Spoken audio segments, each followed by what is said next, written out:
Has had to step away and take a call, so therefore we will call back to order our budget retreat session, and welcome to the lectern Chief Hale to give his presentation. Good afternoon, everybody. Good afternoon.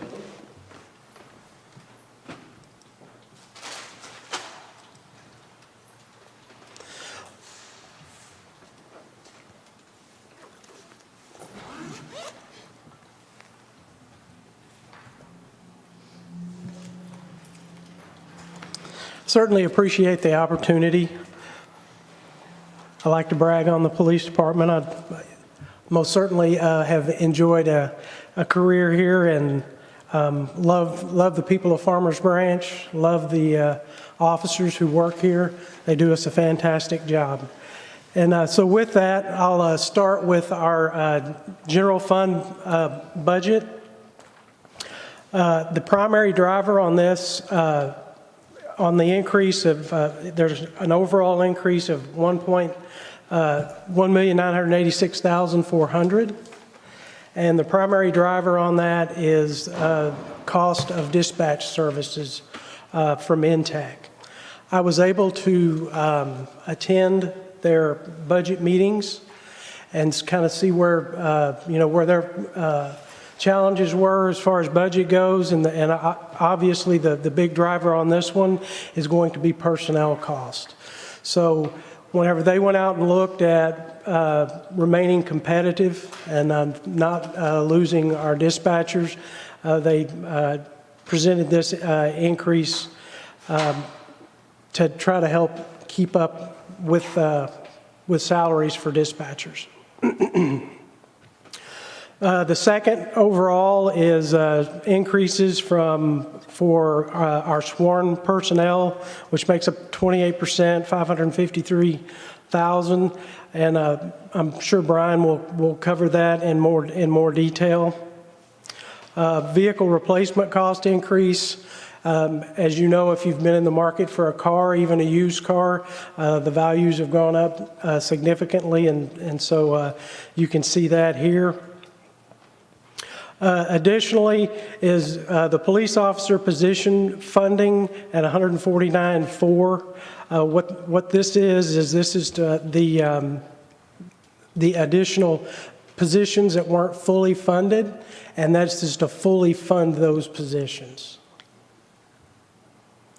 Again, there's increases with oil and gas, and some of our job classification changes that come through HR as we try to remain competitive in the market, and also mental health services for our officers as well. Any questions on this slide?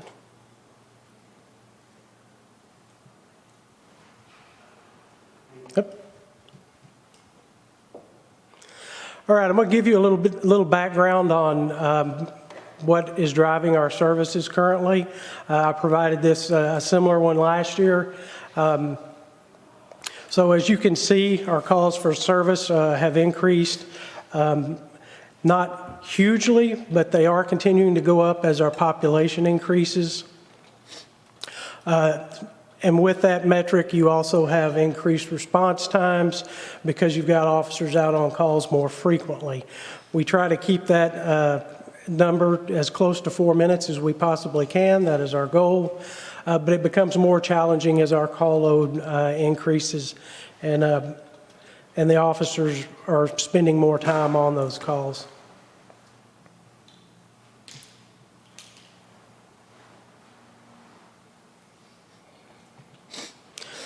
So where are our calls for service? The current trends.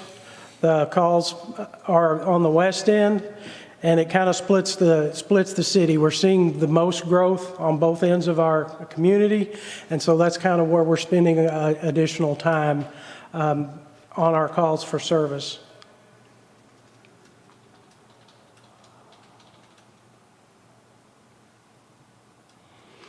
So other trends that we're seeing is, although APALs, that's emergency mental health detentions, it's a very long acronym, but those are mental health detentions. If you can see, we're down for this quarter. However, if you look at over time since 2019, we're starting to see an increase in the number of mental health detentions that we have to perform. Part of that is surrounding some of the homeless issues that we've seen and those increases. But this is not unique to Farmers Branch. As I talked with my peers, these things are, it doesn't make me feel any better, but it is happening, in a lot of our communities. So it's unfortunate and something that we're going to have to, hopefully, one of these days there'll be a larger solution than just the police. Because, and I know that I've been to meetings, and there are a lot of people working on trying to help get resolutions to some of these problems without it being a police response. We're just not quite there yet.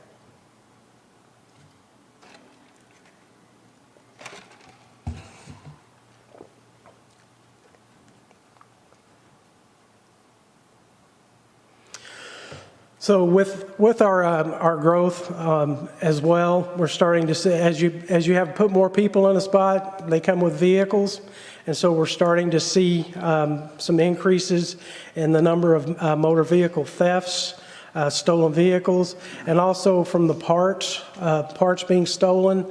And the primary driver for that is catalytic converters. They have precious metals in them, and they are used to obtain those precious metals and be sold.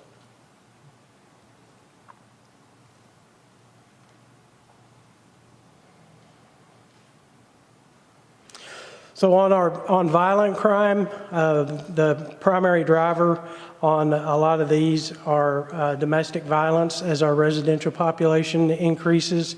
As you can see, that trend has steadily gone up again since 2019. And those are included, even though it's domestic and happens behind closed doors, it does impact our ultimate numbers.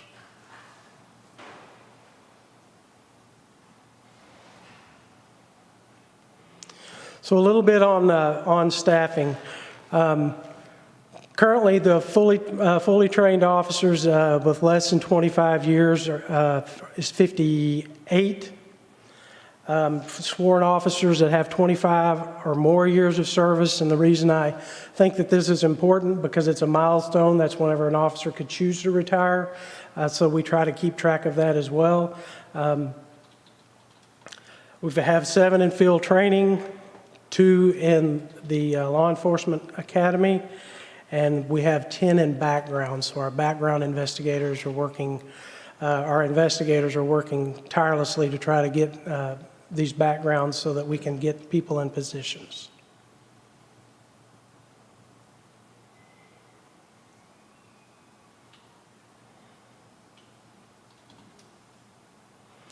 So our detention officers, we've been working very diligently on trying to get these positions filled as well. We have 11 fully trained, 1 that is actually in training, 2 that are in the process of wrapping up toward the end of the hiring process. If they pass their polygraph, psychological evaluation, and drug screen, they'll be hired. We've got 1 in background, and then we have one open position that we're still trying to fill. Any questions? Go ahead, Omar. Thank you for your presentation, Chief Hale. Would you mind going back to the first slide in your presentation, please? Sure.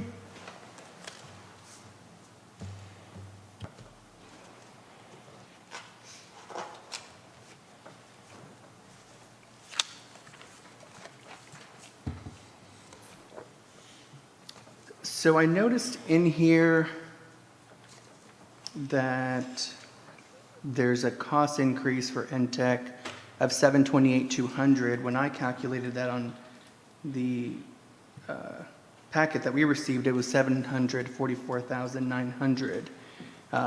Is a portion of that money allocated somewhere else? Should be. No, all of NTEC, all of the costs for NTEC operating costs appear under the police communications section of the budget. Okay, so it looks like with the proposed budget amount that they want is $2,498,500, which demonstrates a 42.5% increase, which is almost a 50% increase. They're almost asking for $800,000 more than what they normally receive.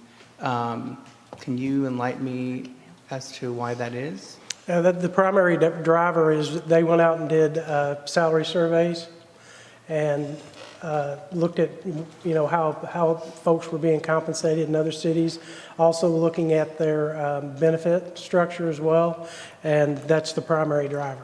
Can I jump in there? Can I jump in there and help as well? So the benefits is a component of it. It's a smaller component. What the larger component of the increase is due to the technology that Intech uses. It, for the past 5 years, has been under a warranty or a regular contract as it was originally purchased. But this represents the first year of our regular ongoing maintenance costs, and there's an enormous amount of technology and capital expenditure to be able to answer those calls and relay them. So the lion's share of the increase has to do with the fact that their budget for this year now represents having those maintenance costs of those items included in their overall expenditure. Okay, understood. So what I'm hearing is it's going to be benefits, it's going to be increases in pay, and it's going to be technology. Is that right? If you are listing those in order of... No order, just... Got it, yes. So Okay. yes. And now my next question is, where would I be able to understand how much money is allocated to each of those different pieces? I'll provide it to you. Okay, fantastic. And then, let's see. And I'd also like to understand who those, the pay increases are going to, whether it's going to the actual first responders or whether it's going to be going to administration, if that can also be provided, Sherelle. Sure thing. The other thing that I had a question about is under other, you mentioned mental health. And so I was looking for a little bit of clarity as to what that exactly means, what your plan is to provide mental health for the first responders. Sure. So obviously our job is difficult. We see a lot of strange things and in responding, to assist our community. And so with that, we like to be able to have funds available to send officers who may have been in a traumatic situation, the opportunity to go and seek those services. Okay. Does that currently not exist? I'm sorry? Does No, it it exist does. currently right now and you're just asking for more money? Yes. Or? Yes, we're improving those services. Okay, that's what I was looking for. Thank you. Let's see. And then a few slides later, you mentioned response times. Is that the total response time from the time somebody dials 911, answered, dispatched, and then to the time that they arrive? Or is that just from the time that you guys receive notification to the time that you guys arrive at the scene? These are from our dispatch time to the time we get to the call. Okay, so that's inclusive of the time it takes for the call taker to put in the call. Correct. Okay. Thank you. I don't have any other questions. Thank you, Councilman. Anyone else with questions? Mr. Jackson? Thank you, David. Thank you, Chief. My question's really less about numbers and just more about public safety.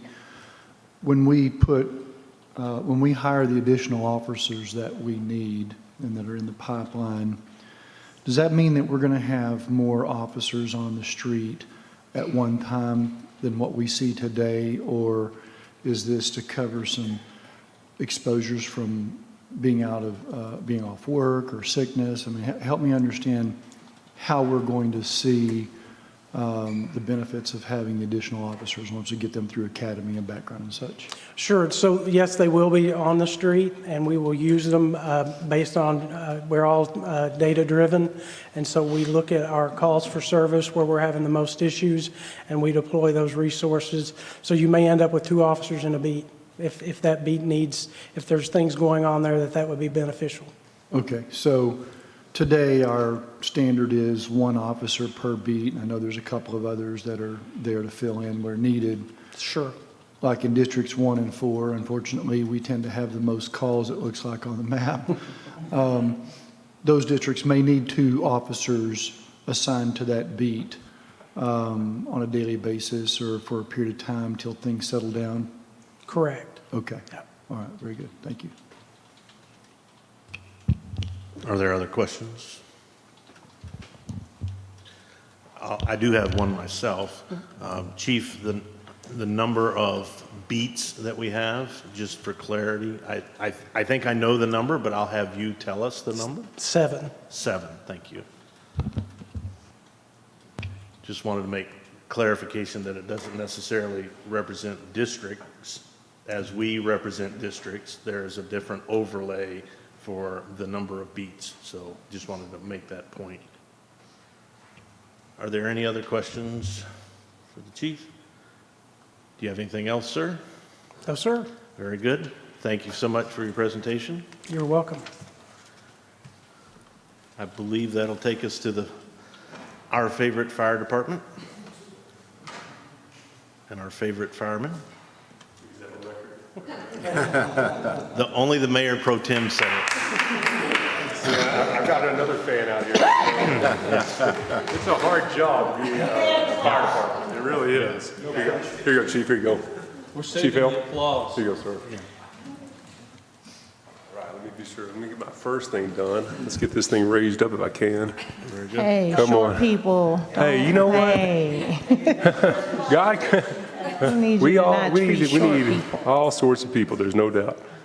Let me see if I can find this real quick. There we go. All right. All right, there we go. Well, council, good afternoon. Thank you all very much. Daniel Latimer, our acting fire chief of the best fire department around, which is the Farmers Branch Fire Department. Just go ahead, you'll hear it out. It's okay, crowd, you can clap, if you want to, but no, I'm excited about today. You're gonna see that. You're gonna hear it in my tone, you're gonna see it in my presence, because we truly do have the best fire department. I've been here for 15 years. This place has grown me up. It's taught me a lot. The men and women that work here, and then with the realignment, this 10 months ago, I was able to have the opportunity provided to me to be acting fire chief, and I'll tell you, this is the best job I've ever had. I enjoy it, I love it. I've got a great team here with me today. As you're gonna see today, we're gonna go through this, and there's more to the fire department than numbers. There's more to this budget than about numbers and graphs and all these wonderful things. We have those in there, but what I want you to do is take you on a journey.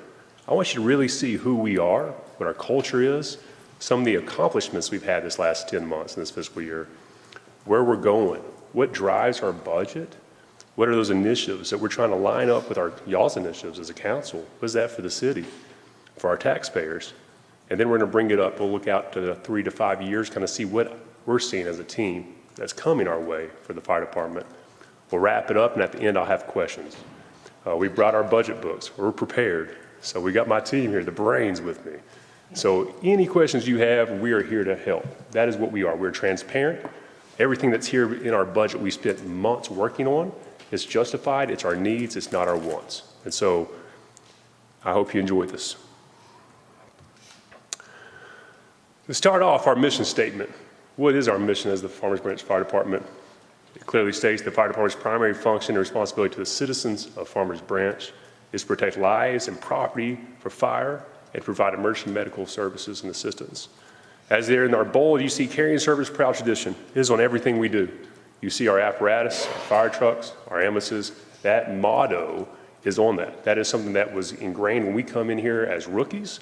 We understand that. That's been going on for a long time. 76 years of service, we're 20 years of that motto, and we all believe in that to our citizens.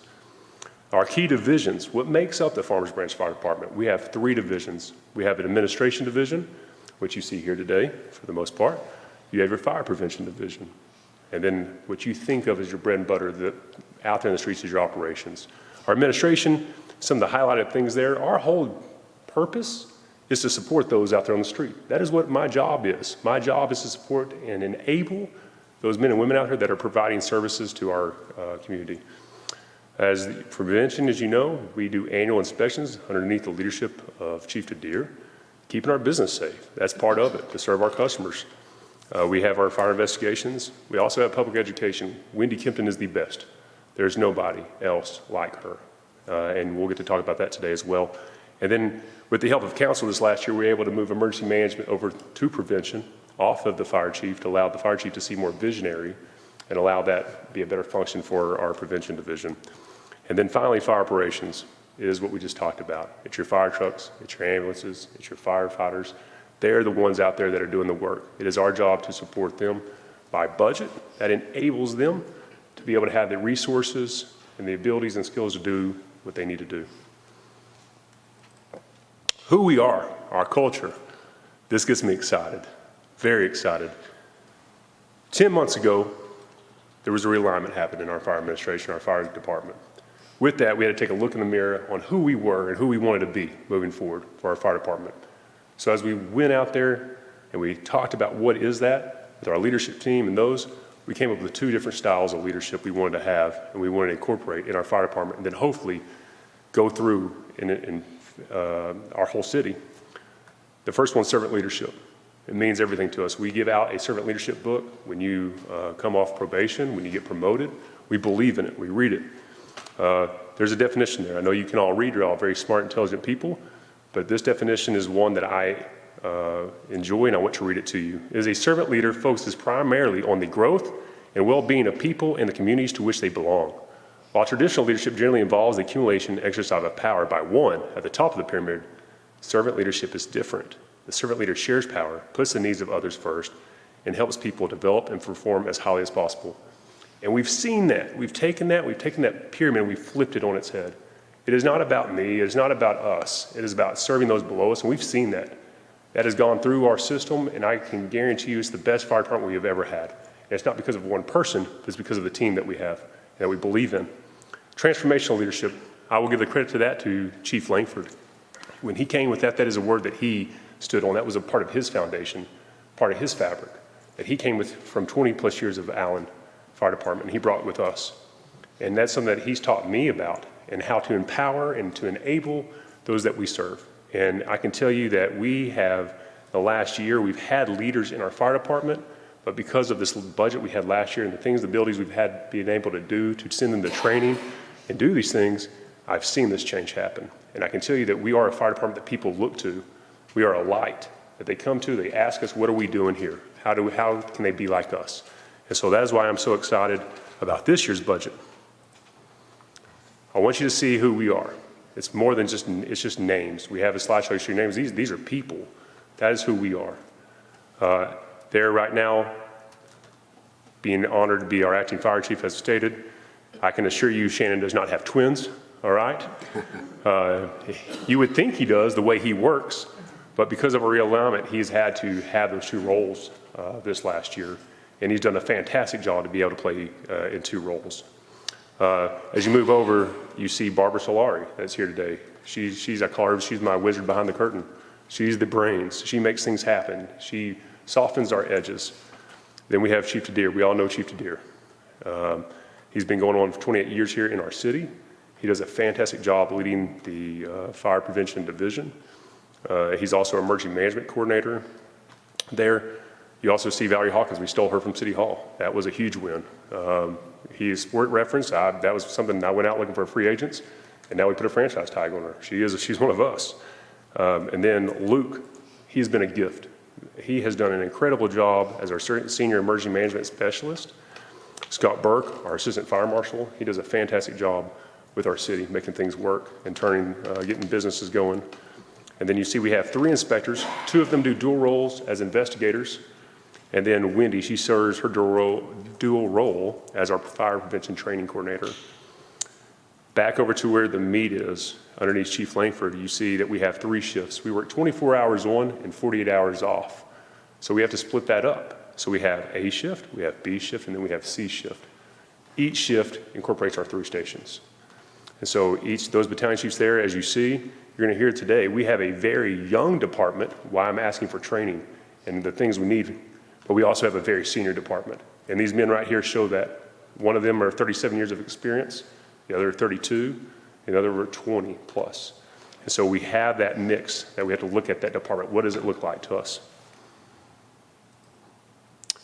So we'll move on to our accomplishments. You can't know where you're going until you know where you've been. We have to look back and see where have we been this year since our realignment, since our teams come together, and where are we gonna go? So just here's a few of them. There's 2 pages. It seems like a lot, and it is a lot, because we've been, even with what our alignment's been, we've been grinding, because we are passionate about our city. We're passionate about our citizens. You see us at the events. So our culture, very important. We had our first annual retiree breakfast. We were able to pay back this year to those that had retired and bring them back in. And remember that they had paid a way for us. I was brought up out in Northeast Texas, forgive me, but I was raised as a country to respect our elders. And so that is one thing that we brought back in, the guys that taught me so much 15 years ago as a rookie. We've had our retirement ceremonies. That was a big deal that we brought back into. There was a quiet time there for that. We've had our Ems Recognition Ceremonies. Y'all saw 2 of those take place. Sorry that we were not there. My staff and I had battling COVID. React, we threw that in there because we truly adopted that and believe in that culture. And we try to do that as leadership to show that down to everybody, whether it be our internal customer or our external customer, and how we treat each person, because everybody's somebody, and we should respect each individual. Our annual award ceremony, we had that this year. It went away, COVID, other reasons. We brought it back. Many of y'all were here. Prior council members, Terry Lynn and them were here as well for that event. And it was just a great time. And we're bringing that back every year because we need to celebrate the things that are going on. These men and women are out there on the street dealing with things that don't want to have to deal with. And they go back to their families, and we've got to honor our people and serve them. Team building, that is something that we brought in. Our team and that team building, it happens organically in the fire service and fire operations, it does. In admin and prevention, it gets neglected because you're the Monday through Friday people, you work, business jobs, you do that, you don't have that kind of culture. So that's something that we really want to focus on 10 months ago. And so we started doing team building events, bringing our families together, going camping, doing that thing, because if I see them as my family member, I'm going to treat them way better than if it's just a coworker. So that's something really important to us. Our community involvement, you see us out there. We want y'all to see us, not on just 911 calls. That's the worst day of your life. We want you to know us. We want the kids to know us. We want our community to know us. So when you see us, it's just like that small town that we have, that you know who Daniel Latimer is. You know who Shannon Langford is. You know who our battalions are, our men and women are. So that's a big deal for us. As you see, we had our event this past Sunday. Councilmember Omar and Loretta work with them. We do many of those. We work with Retrreat. That is a huge thing to us. We're trying to work with churches and different nonprofits to bring them together and centralize that so we can actually start doing more for our community. We've empowered an emergency management team. That was something that the fire chief in the past, we held at that role. And I did not believe 10 months ago that was of service for our city. There's so much more our emergency management team can do. We've seen that this year, working with different council members and different things and using that emergency management team to help our citizens. There's no reason it should just be a subpar thing to me because I want it on my resume or I want just that title. So we have empowered that, and it has been amazing to see what Luke Parton and Chief Didier have done. We reinstated Citizens Fire Academy, Team Fire Academy. Wendy Kempton, she has a passion for teaching people and public education. If you have not got to be a part of that, I encourage each of you, come be part of Citizens Fire Academy. It's amazing what you will learn. We have a lot of fun, we really do. We brought back Teen Fire Academy. That's important. The kids here in this city, we need to be using the fire service as another avenue to be teaching them and bringing them in and helping them. And so that's something that was very important to us. We created the first ever, Wendy, along with our communications department, Jeff Brady, and thank you for his help, we created the first ever school safety video for all our CFBIS teachers. So each CFBISD teacher, it went off for our social media. If you haven't seen it yet, go to Farmers Branch webpage, watch it. It's about 14 minutes of the greatness you'll ever see. It's amazing. And that's our firefighters, and that's what they're doing on their off time, helping out. Employee survey participation, that is one of our strategic initiatives for the city management. Engagement is for part of our council, and we had 100% for the first time ever. And that's not because of me or our leadership, that's because of our team. They believe in our city, they believe in what y'all are doing, and they know that the residents have our back. So truly, that goes out to our team, not to me at all. I want you to see some things we do, because me too, I came from the private sector. Still, we own a business, so I'm one of those guys that want to know, give me something to grab a hold of. What have you done? What has your team done? Just don't tell me these philosophical things. Tell me, okay, so here we go. So we try to work that one team with many departments within our city, HR being one of them. And with that, with HR and our city management team, we were able to update our FLSA pay cycle fire operations. We'd been underneath, I won't bore you with all the details, but we were underneath the 27-day pay cycle because that's just what we always did. And if you say that's just what we've always done, I can't stand it. So that's what I'd heard. But we had some pay cycle issues. We had some payroll issues. We've had these things going on in the city going, why don't we look at this? And so we did. We went down there, put together a presentation for HR, city management, saw the numbers, and part of that was how can we stabilize our overtime? It is just like this. There's peaks and valleys. How can I look out as a director and how can we start stabilizing that for our city and for our department? And so that was very successful. We rolled that out January 1st this year, and it has been successful. Once again, just the collaboration with HR. The bullet point below, you see no vacancies, 100% retention rate. And that goes to the partnership with HR, Shannon Langford, and the abilities that we've been able to come together as a team. And it's amazing. In this market right now, if you go to TCFPA jobs, Google that, you'll see all the different fire departments that are hiring. And for us not to be having to worry about that besides retirements, that is an amazing feat right there. So we had the lateral transfer program, we did sign-on bonus, referral bonus.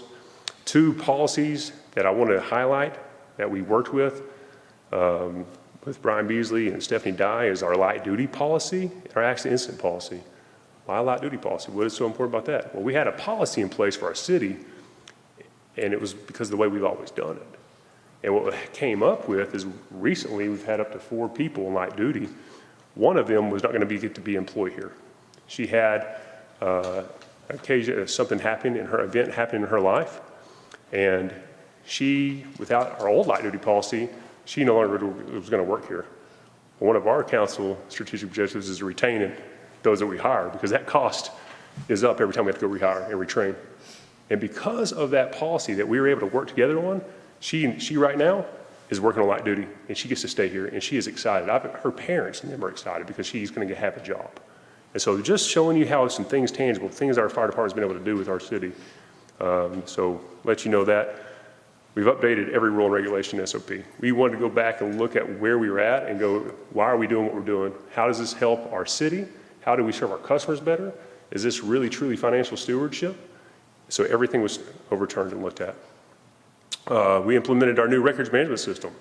Started that 2 years ago. Started working contracts with that. We were able to get a contract with Fire ESO that was actually lower than what our legacy software was.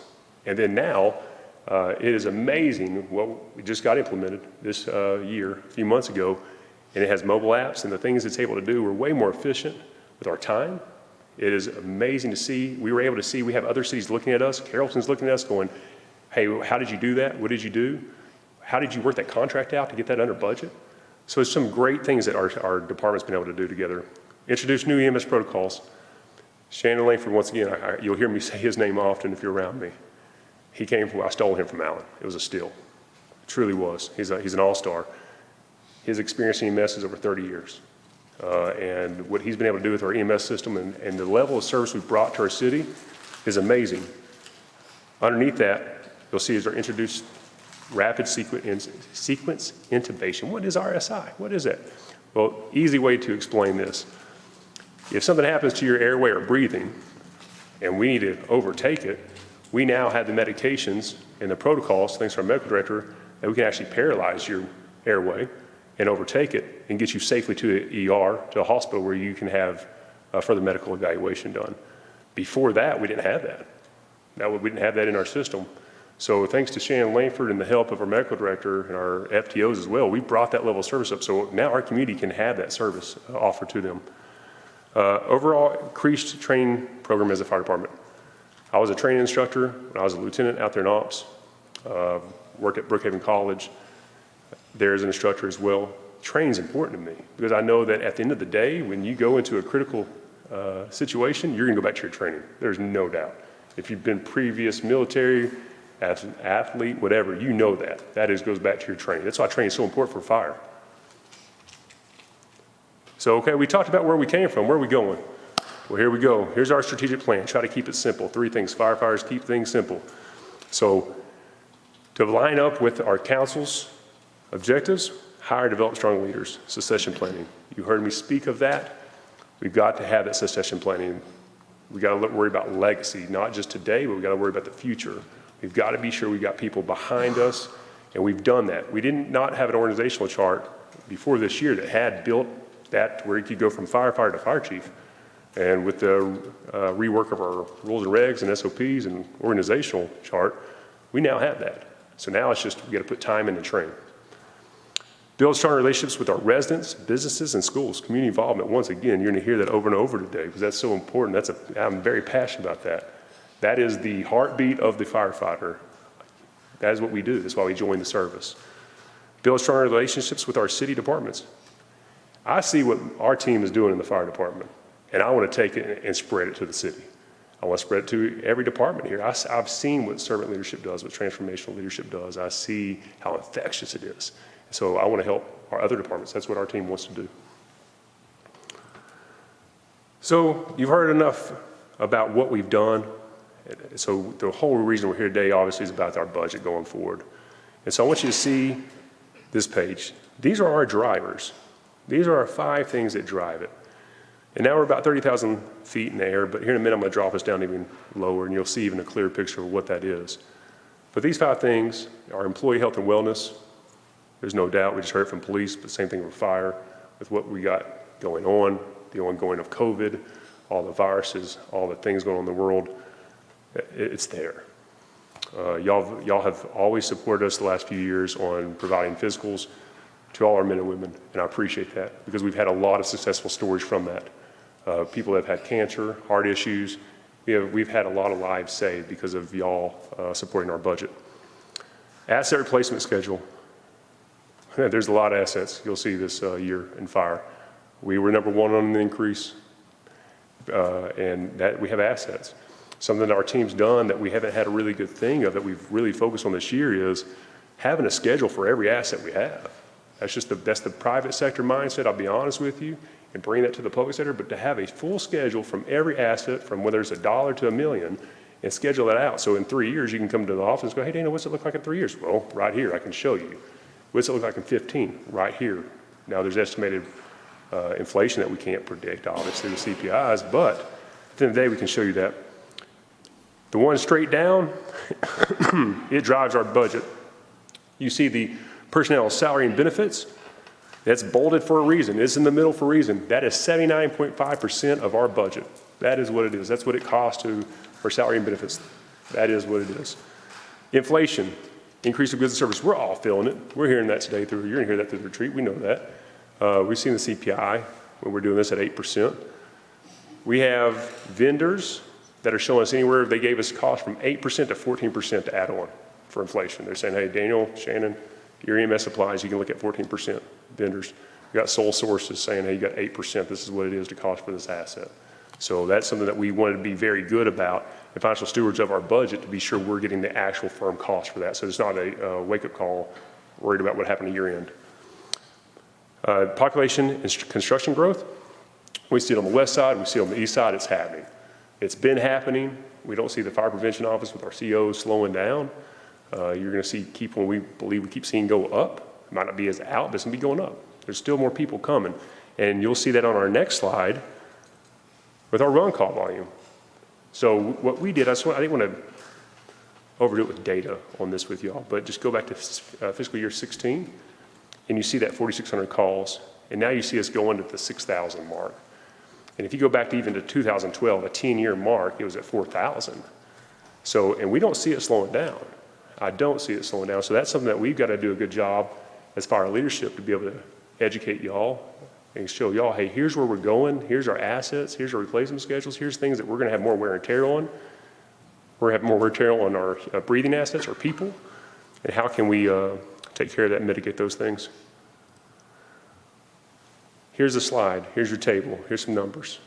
So we went to show you what does it cost for our total department, personal salary and benefits, not including overtime. I wanted to break that out. I don't want, very transparent. There's no reason not to be. You're friends of mine. We're on the same team. So as you see, that is that increase. That 22-23, that shows you with your step plan that was implemented. That's that increase of cost there. Your overtime budget, you see an asterisk mark. Year end is going to be some adjustments because we're already looking at projecting right there around 600,000 again. Hence why we're trying to stabilize those things. But I can tell you that as of today, we've had 44 firefighters off, 32 to COVID, others to surgeries, injuries. It's part of the tear, the wear and tear that we have going on. So that's costing us to have increase as well. You see the cost of overtime budget, admin, and prevention. Working with HR, we're no longer going to do comp time. I want to be accurate, true dollars at true time. So that way, when they work, it's not going to be comp time paid at a later time. It will be truly overtime. So that takes care of admin and prevention, which is a very minor cost, obviously. So I just wanted you to see that slide there. So let's drop down to the 10,000 foot view. Let's see what's going on. So here's our top initiatives for our fire department. So I'll start with the first, hire and develop strong leaders. Once again, as our budget driver. Add an EMS captain. Everything that we present to you today as a fire department team is a need, is not a want. I'll be very clear with you. Shannon and I give Shannon a lot of the credit for this, but did a business study on this back in April. April 21st, we presented this to city management, the previous city manager at the time. And at the time said, let's wait till the next fiscal year to make those adjustments. And I'll be honest with you, when we did the business case study, we had two filters we looked at: call volume, amount of personnel and fire. It came up with 9 other fire departments within our area on that. We're lean, we're 4 short. We're 4 below that in fire administration. And so with that, with the help of Ben Williamson's leadership and showing, let's look internal first. We got to be financial stewards, Latimer. I know is there a way we can reorganize and restructure and do these things to kind of offset asking for 4 people in admin? That's a big cost. And so that's what our team did. We went to the drawing board, we looked at. We've been able to do some things within our operations division to let them help us support us while they're still on duty in admin, but we're still needing the EMS captain. It's very important. We're behind right now with a medical simulation training program.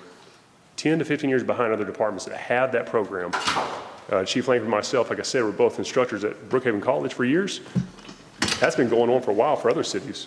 They have those programs, especially with the new EMS protocols and also with the addition of the new medications.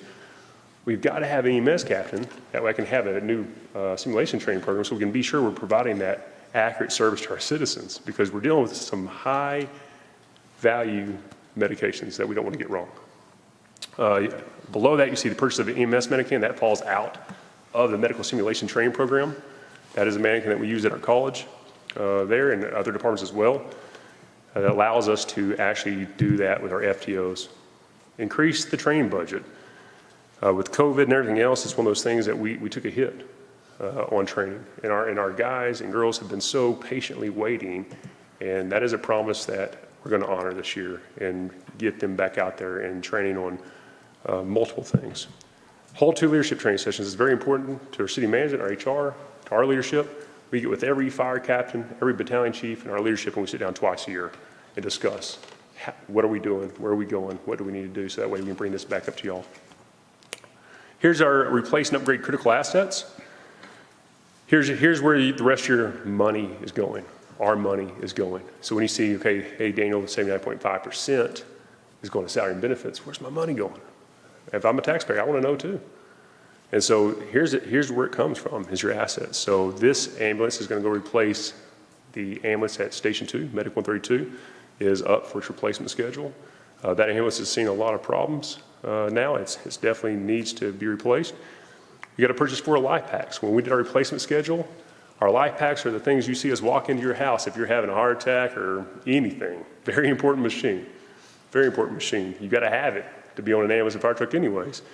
And those 4 are at their end of life this year. And so we've got to get those to where we can have that provide EMS service. We have another hydraulic rescue tool. We had one on last year's budget that went to engine 132. This one goes to engine 131. Those are every 10 years we have to have one. We have one on each fire apparatus because if that fire apparatus is at, you want to have another one ready to go. Because if you're stuck in a car, trust me, you want that tool there on scene. You'll see some upgrade med vaults. What is a med vault, Daniel? Well, a med vault is what has a box that takes care and secures our narcotics and our drugs. We have to have those on our fire trucks and ambulances per DEA and our safety and health department, the state. And so I'll give Shannon more credit. He worked a contract out that saved us about $12,000 to $15,000. The vendor wants to sell you a box with new software, and we said, well, we have the box. Can we just update software? They said, we'll look at it. Looked at it, and we saved us $15,000 to be able to just update software and not just go buy a new box. So just to let you build that trust with y'all to understand that we're trying to be financial stewards. We're not just asking for the moon. Replace and add Knox key secures. You saw that last week. So we have 5 that are obsolete, 5 that are no longer working. That's 10, obviously, going on there. And so we've got to have those secure. I don't feel comfortable as our chief right now if a Knox key gets out there and we don't have that thing secured and then we get a business and gets out there, okay? So that's just part of keeping our community safe. Add IT cradle points to all apparatus. I'll give the credit to IT on this one. We've had issues with having coverage out in our field for our providers out there, things we've dealt with for years. Well, through PD this last year, they worked out, figuring out they got a cradle point that works fantastic out there. And so they've gone through that, it's worked out all the bugs, so IT's recommended it for us to move to that too, so we can have the same service provided to our mobile units out there while they're working. Expedite the fire hydrant maintenance program. This is something that city management we talked about, said let's go, we had a national night out. I've heard it multiple times since I've been an admin, not even as our acting fire chief, but as our ops chief and as well. Many of our residents call us asking, when can you paint my hydrant? And I have to go, well, we don't have a budget for that. And there's so many. And so they just, would you please put me down? And if you come in my office, which I keep inviting, I hope y'all do, to have coffee with me, you'll see handwritten notes from everybody that's called or written an email. And because I tell them, I say, you know what, we'll put you first up next year. You called? Okay, citizens, don't be calling me. I'm gonna have 30,000 people call me now. But that's what we try to do. We try to take care of our customers. And so in that, we worked with our vendor. Our vendor dropped the price really well for us to give us 1,000 hydrants painted this next year. We have a total right now of about 2,414 fire hydrants in our city. We were in year 4 of 8. When this was done for the council 4 to 5 years ago, the math was off a little bit. And so when they did this, they were just looking at these critical hydrants. Well, we were going to cover all 2,400 in 8 years with the budget we had. And so it was one of the things we brought to city manager and said, if we really want to do this right, this replacement program is not really correct. The math's not there. We need to get this done. And so that was just something we proposed to do 1,000. Worked with our vendor. He dropped it $20 per hydrant to do it at that cost. The last big asset we have that's driving this budget is our 29 AEDs. So it's something that, once again, collaborated with. Thank you, Sherelle, give her credit right now. So I brought her onto a meeting. We worked with that, worked with our parks department, worked with facilities as well, with Chief Hell and Police. So right now we have AEDs. We have them. We have a program and the fire's been the lead on it for years, doing it. It was one of my roles I had as an EMS and training chief when I came in. The issue is those things have about 8 years to 10 years of life in them, and we're past it now.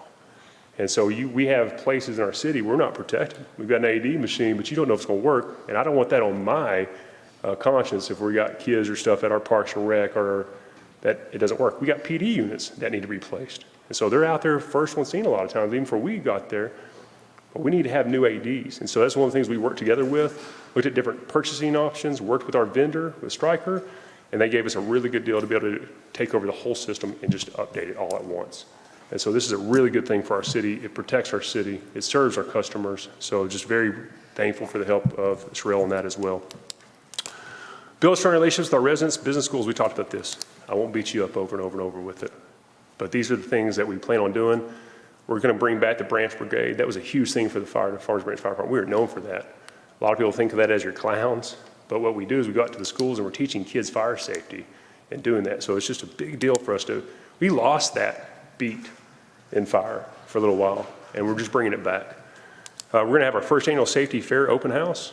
That is something I grew up seeing as a kid, where I grew up at, where I live at, and it's very important to have community involvement. Invite y'all in. This is y'all's house, our house.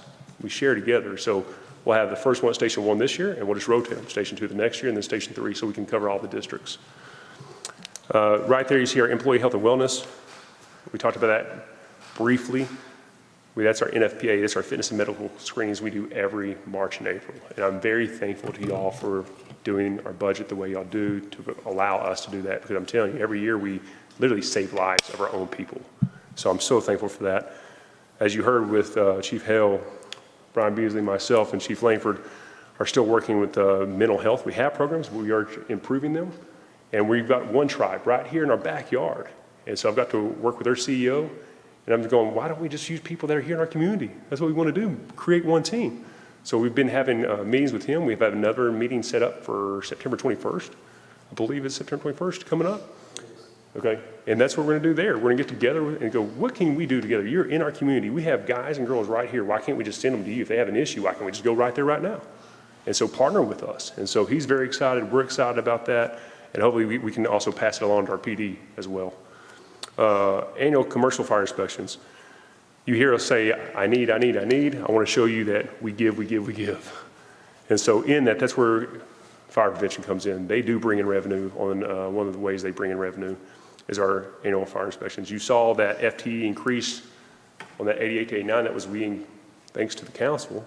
We were able to get that fire inspector last year added, and that has helped.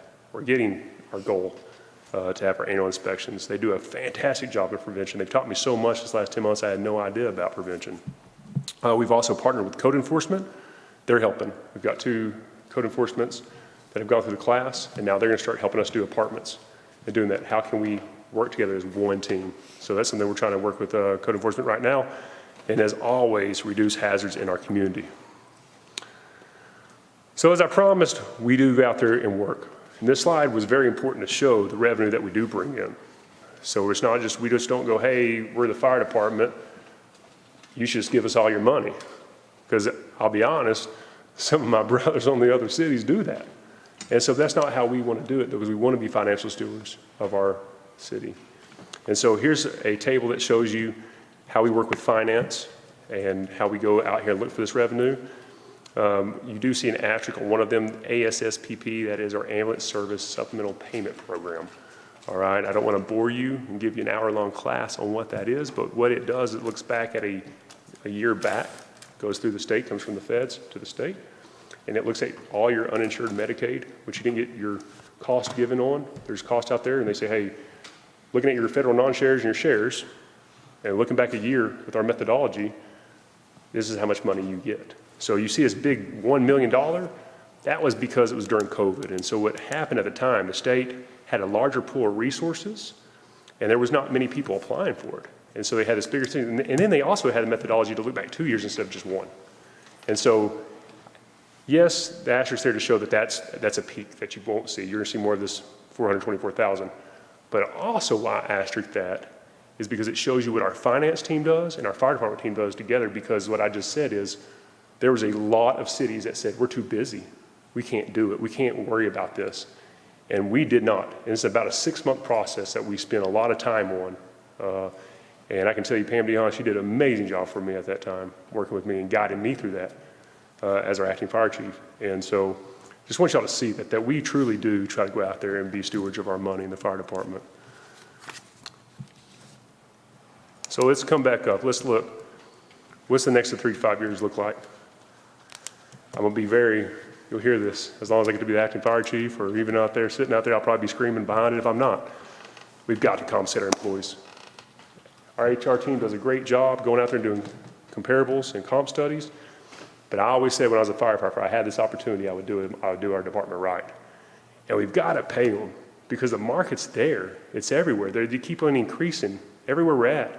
And I want to retain the good people we have. We have the best people. We have gone out there and found them, and they're amazing.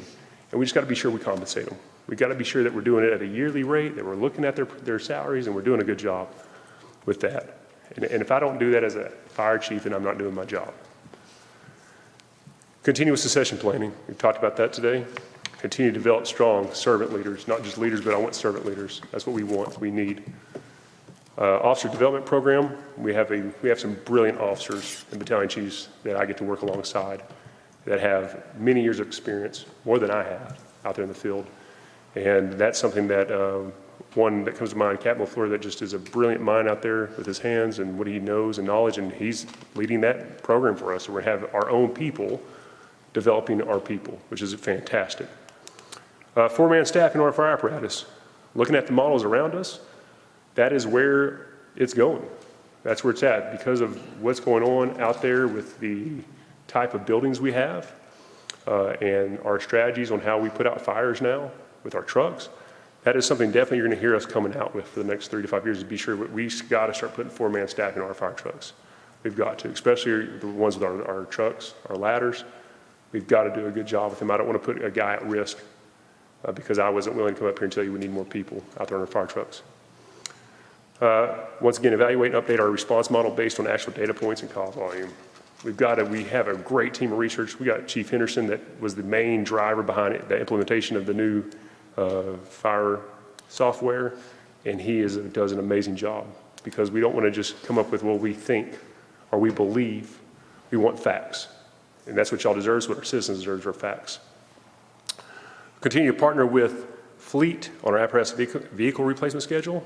You heard the ambulance coming. I'm gonna go ahead and get this out right now.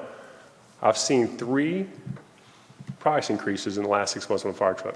A fire truck that used to cost $1.1 million, your engine, think about engine 2, is now 1.6. The one with our ladders on, we've got 2 of those in our city. We got 3 with a reserve, but 2 in our city. You got truck 1, you got Quint 3. Those are now $2.1 million. That's where it's at.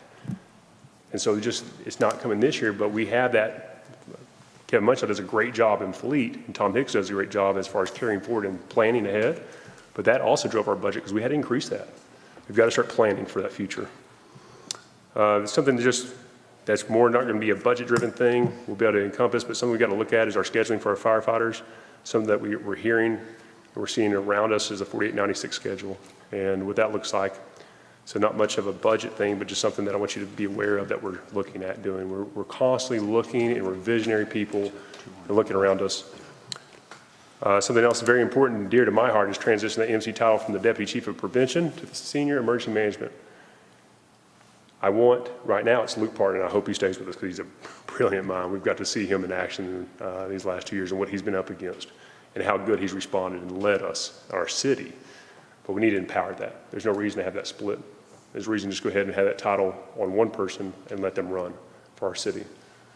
And then the last, like I said, just to continue to evaluate and update our replacement schedule. I promise you that our team spends tons of times constantly looking at where we're at and how can we work contracts to save money and do those things. So in summary, here we are. The fire department is committed to maintain a high level of internal and external customer service as our leadership we believe in. We are visionary and customer service focused. The goal here is to create a legacy. I go on, we all go on, but what we can create is a legacy I want to carry on behind us, to serve our city, to be good financial stewards, to build trusting relationships with our community. That's a legacy that we want, to remember why I put this on. And if I'm passionate about it, hopefully we can take that to our guys and girls, remind us that this uniform means something to us. That is to provide a service to our city. So we'll close it up with the support of y'all, our elected officials, city leadership, our residents. I'm telling you, we can take this fire department to a whole nother level. I promise you. I've seen what's happened this last fiscal year, and I know what can happen this next year. So just want to go ahead and tell you all very much, including my fan in the back. Seriously, thank y'all, because I can tell you, like I started this open with, for 15 years, I felt the love of the council. We've got to have great relationships. It wasn't this weird, awkward business thing. We realized at the end of the day, we're all humans trying to do a good job. So I just appreciate y'all. I thank y'all for allowing our fire department to be a part of each of your districts and do these community events. So with that, do you have any questions for the fire department? Well, I'll go ahead and ask if we have questions for the chief. Councilman Jackson? Not questions, I just wanted to tell you, Chief Latimer, thank you very much for your dedication, your excitement, your enthusiasm. It shows not only in you, but in the department. I regret not making a few comments when Chief Hale was up, because a lot of what I have to say that's come to mind during your presentation applies also to our awesome police department. I want to start with saying 100% retention rate. That's impressive. Clearly, you're doing something right. You should probably plan for some exits, because after seeing that school safety video, you might have a few guys on their way to Hollywood pretty soon. I agree. I agree. That was pretty good. It was really good. That was pretty good. There's a fight for talent out there, first responder talent. It's pretty vicious. Cities are competing for all the same talent. We have growing and budding communities outside the Metroplex that are taking our talent for, we'll just say maybe a little bit more cushy jobs, be able to move up quicker, salaries, benefits, and all the package that attracts, right, lower cost of living. So these times are very sensitive to that fight for talent. And I just commit to you as a council member that I will advocate to ensure that fire and police are our top priority when it comes to our tax dollars and when it comes to the safety of our residents. I saw a report this morning, by the way, on the news about Dallas is having trouble replacing fire trucks. It's taking 2 to 3 years to get a fire truck. Yes, sir. And so if you're not planning far enough in advance, you're going to get stuck. You're behind already. And that's, I don't know what the reasons are for why they're behind, but the news was this morning, both their police and fire are behind.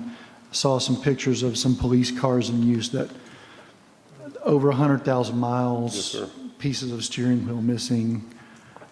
I don't want that in Farmers Branch, for sure. And so I commend you guys in looking ahead, scheduling your asset replacements appropriately. One question, Yes, sir. EMS captain, we want to add an EMS Yes, sir. captain position.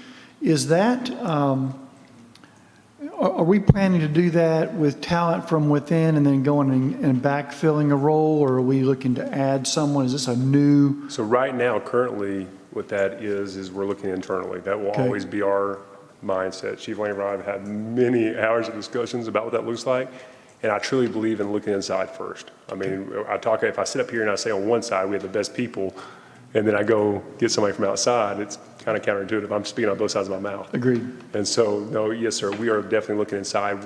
How that would work is if y'all approve that, then October 1, we would then open up a position within our department first and see if there's candidates that would like to do that are qualified, and then also are excited about doing that. And like I said, you heard the word excited. Very important to me. Right. And because I understand what they'll be doing with that role. They'll be leading us to a whole new level in EMS. I want to be sure that is. But yes, sir, we will definitely look inside first. Okay. All right. Very good. That's all I have. Thank you again very much. And next year, if I'm up here still doing this, would you like to come stand beside me? Because you hit the nail on the head on everything. So, Well, you know what? One more comment I'll make. Again, this applies to our police department as well. The community engagement, the community involvement, getting out into the community. We see you guys everywhere all the time now. Far more than what that I saw, certainly before I came on council, but it seems like there is an intentional, conscious effort to improve relationships and increase that involvement with the community. And I really appreciate seeing that. it's just, and I appreciate you saying that and acknowledging that, but it's the same thing if I and my team, if we think about it, and this goes to the whole team, firefighters, and not the chiefs, it's all of us. But we all have families, we all live in communities, right? And so I know that when I go out with my family, my 2 kiddos and wife, that I want to feel safe where I'm at. And I know that if I see a firefighter there, my kids, everything just falls down. Because they're like, oh, hey, the firefighter's here, Superman's here. I mean, police, we love them, but they're Batman. We're Superman, right? I mean, so you have to do that as firefighters, don't worry. You know? But seriously, and so I know that even for me, that I feel at ease when I see firefighters around, right? Because I know that they're going to be running in when everybody's running out. We see it over and over and over. So that I can tell you that's the whole team that wants to feel that same thing for our community too. So these people, even when they go out to our Sunday event, and it's a back to school event, guess what? Kids can run around and be kids. Because that's what I miss. I think we all miss that. So thank you very much. Yep. Thank you. Any other questions or comments? All right. Thank you, Chief. I appreciate y'all being easy on me. I will take y'all out to dinner all some other time.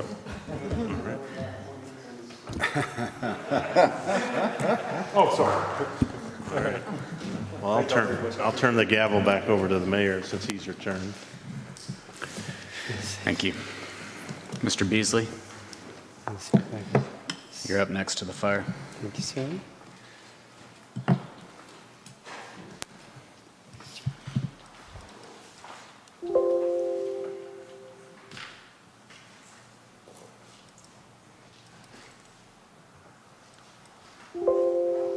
Hey, Ben, can you let me open my presentation?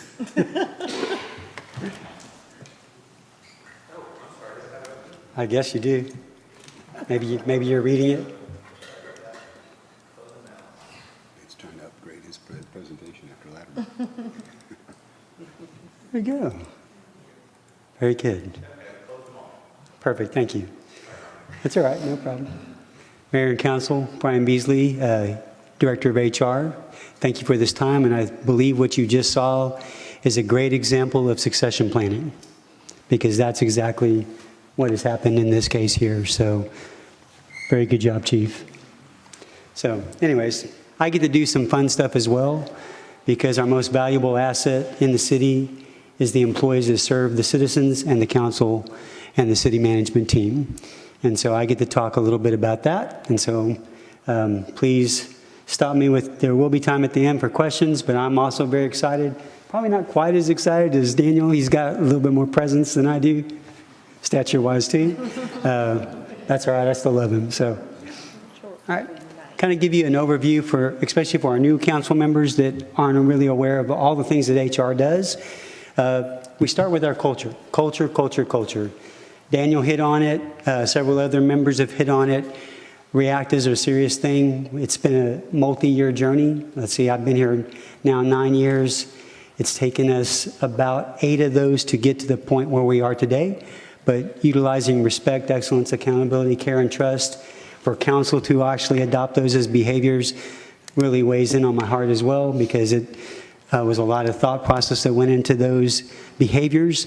We tend to hire on the abilities and the skill sets of folks, but we tend to fire on behavior. And so if you can master those behaviors, you have a successful employee and therefore success as an organization. So culture. We're responsible for recruitment, obviously to attract, retain, and develop talent. Compensation, competitive pay. We have two levels of compensation. We have step-based and we have performance-based. Step-based is, as most of you probably already know, that's related to public safety and on their step plans. And when they get an increase, for the increases I'll be speaking to here shortly, October 1, they will immediately get that. It's what I term a lift and shift. And so they will be lifted and shifted immediately upon that adoption and October 1 start date. Then performance-based, of course, is meritorious, and we go through a merit process. We do now have a system in place that I'm proud of, that we have adopted React into the performance review. So we actually tie individuals, including our public safety folks, to the React behaviors. And that then determines, for the merit side, where they would fall in that rating system and where they would therefore get an increase if so one is so warranted. We are responsible for benefits, not just health and welfare, the public, the mental health that we talked about that both chiefs have mentioned now. We are actively looking at upgrading things for our public safety and in partnership with my team, doing a very good job, and then looking at One Tribe, which is a local source provider to that, but they do an outstanding job in this field. It's really important because mental health is a huge topic today, but especially for our police and fire.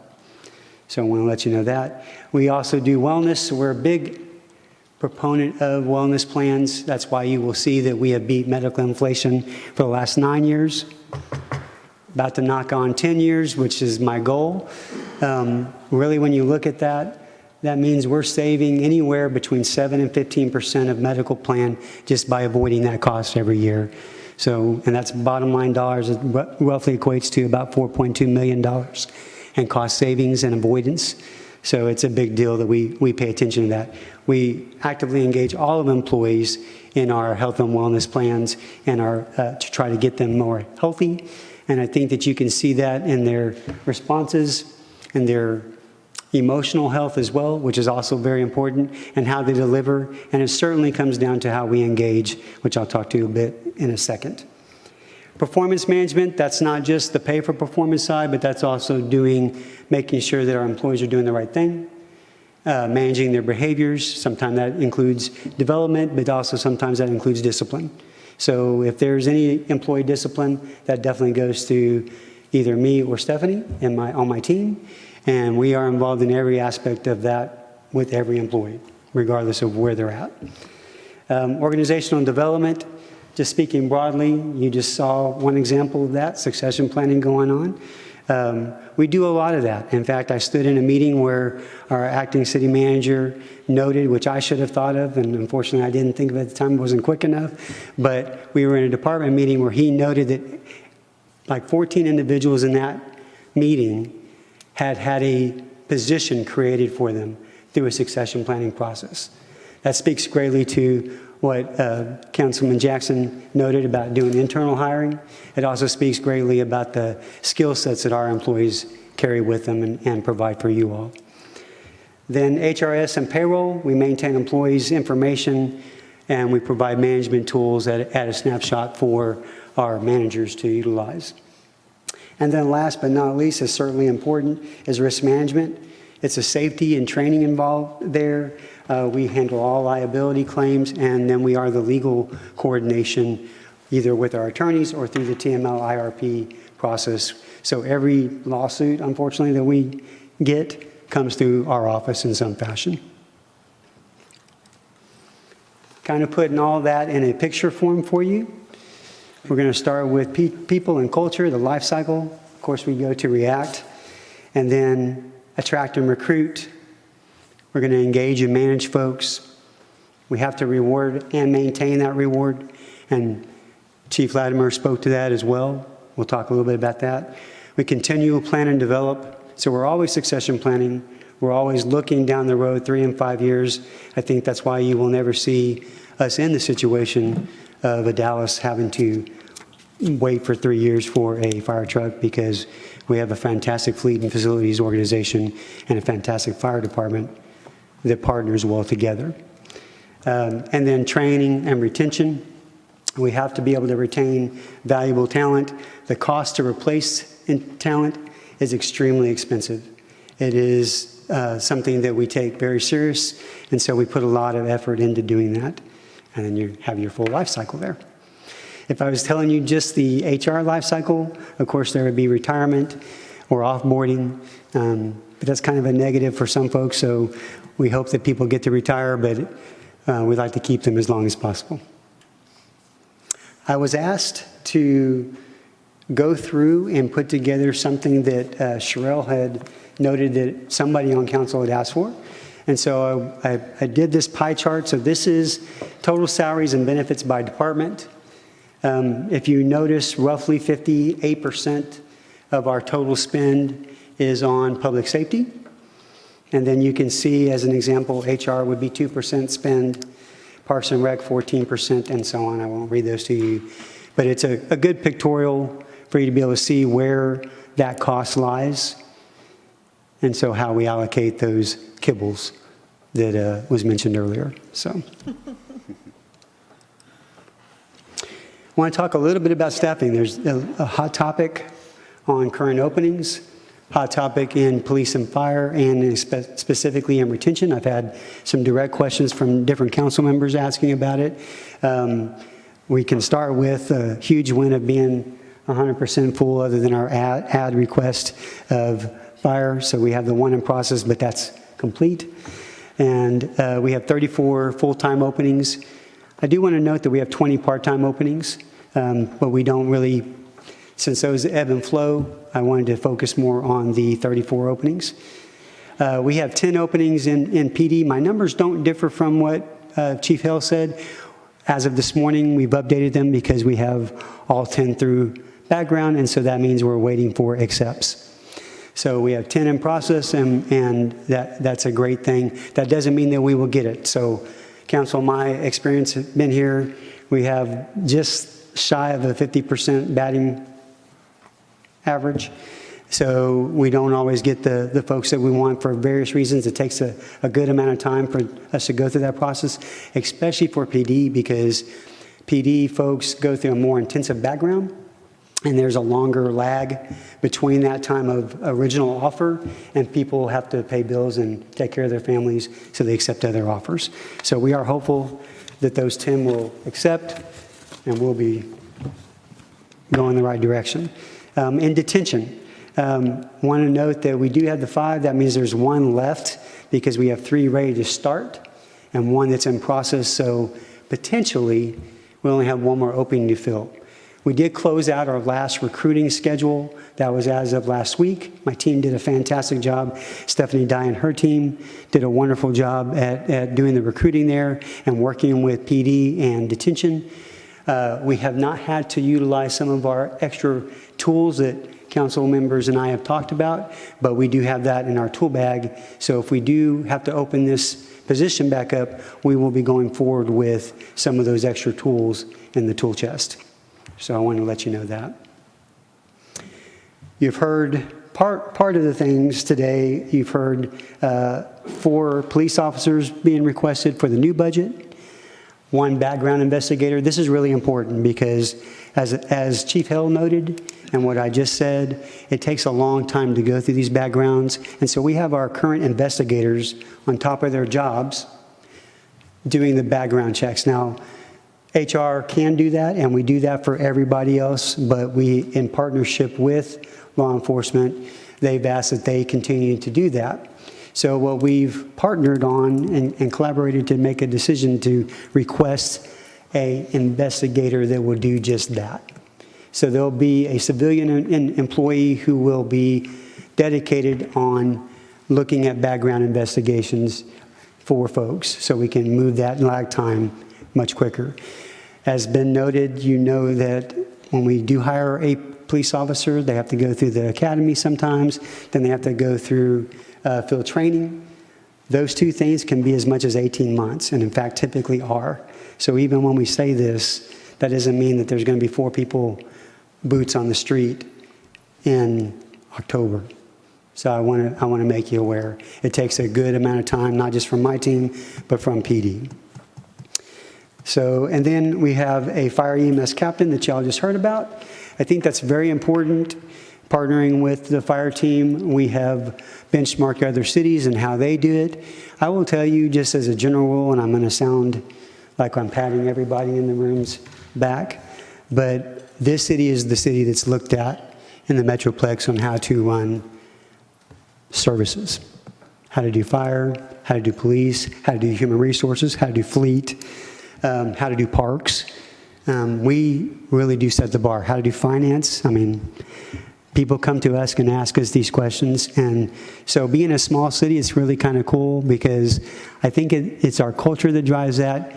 You're all direction and clarity for us, because we've had some times, Mayor Dye asked me a question a couple of years ago about code enforcement, and was the council giving us mixed signals because we were losing code enforcement officers. And I answered him directly, yes, sir. The DIAS is giving us mixed signals. We have hard on the crime, hard on the people, and then we have light on the crime, light on the people, and they're confused. And so they don't want to stay with that.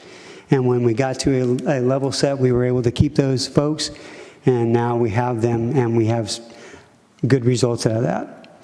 And so I think that culture makes a difference in our organization serving you all.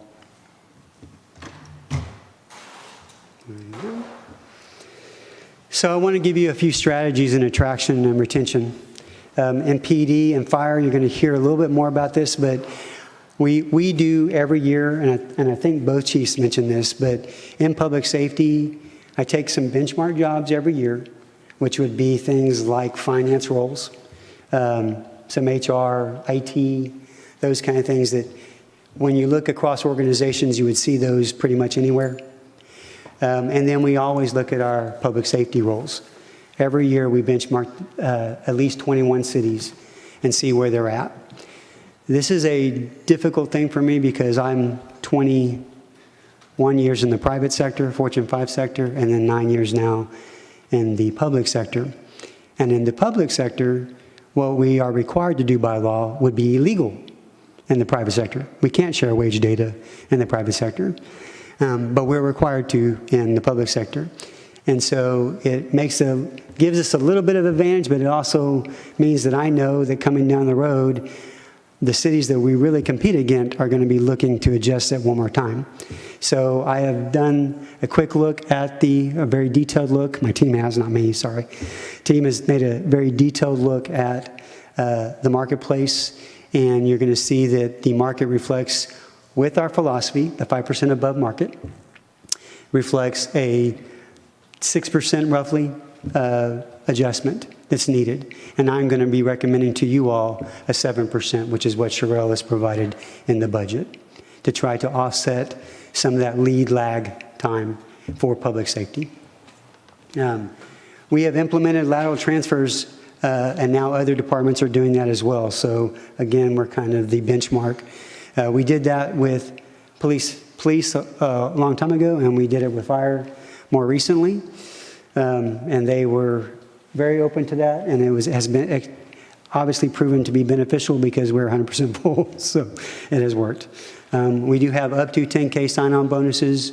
We do not have a traditional, I know this has been asked in the past, we do not have what's called a traditional clawback agreement. And the reason we don't do that is because we don't get as much out of that. What we do in them, because the law says we can only take somebody's pay down to a minimum wage level. What we do, though, is we pay half up front and half after a year's completion. That gets us more bang for the buck and for our taxpayer dollars. So we do that. We have adjusted pay multiple times for detention recently this year. And we have looked to, if we do need to open the doors up again on this next posting, to potentially posting a $2,500 sign-on bonus for detention.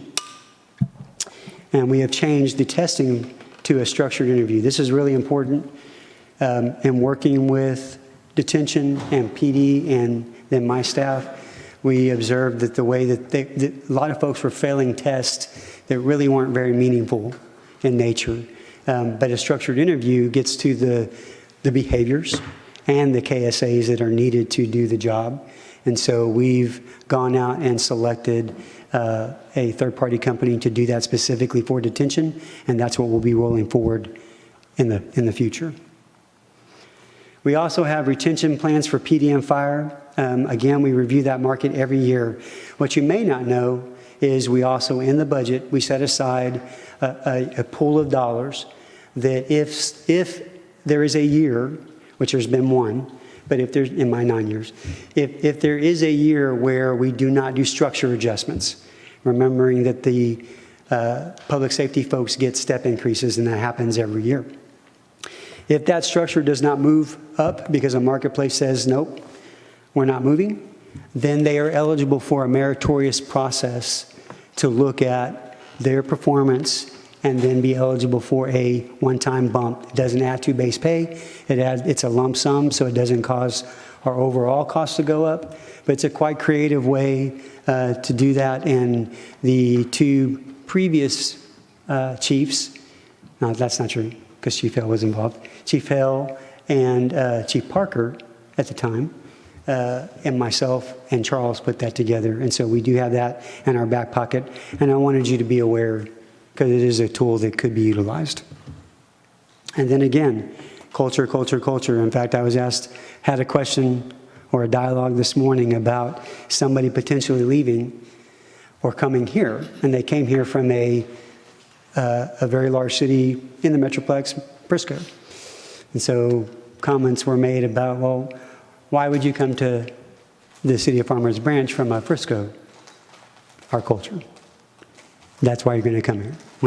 If you don't know that, once you go through the interview process, which is quite lengthy, it's speedy, but we really take it, and it's in depth. And when you hear about our culture and you listen to the folks, because we do panel interviews, I don't know if you've ever seen that, but it's quite interesting. You really get a taste for what we are looking for as an organization so that we can best serve y'all and serve our citizens. So merit pay line is established through moving through the pay range. That's performance-based pay.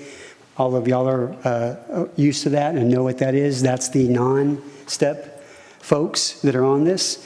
We are recommending a 4.5% merit budget this year. That's looking at the other cities and seeing what they're doing and trying to estimate in the tightest labor market that I've seen in 30 years and the worst inflationary rate that I've seen in my career. That won't keep them whole. I'll be honest, doesn't keep us whole from a merit side against inflation, but I also do not like to mess up our pay structures based on one-year blips, and we're hopeful, I'm hopeful that we will see that start to recede.